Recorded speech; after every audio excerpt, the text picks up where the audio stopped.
بسم اللہ الرحمن الرحیم۔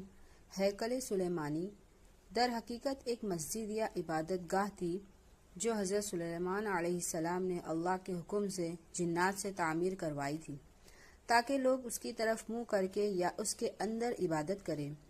ہیکل سلیمانی کی تعمیر سے پہلے یہودیوں کے یہاں کسی بھی باقاعدہ ہیکل کا نہ کوئی وجود اور نہ اس کا کوئی تصور تھا۔ اس قوم کی بددعاؤں والی خانہ بدوش زندگی تھی۔ ان کا ہیکل یا معبد ایک خیمہ تھا۔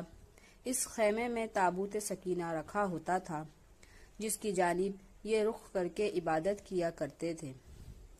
روایت کے مطابق یہ تابوت جس لکڑی سے تیار کیا گیا تھا اسے شمشاد کہتے ہیں اور اسے جنت سے حضرت آدم علیہ السلام کے پاس بھیجا گیا تھا۔ یہ تابوت نسل در نسل انبیاء سے ہوتا ہوا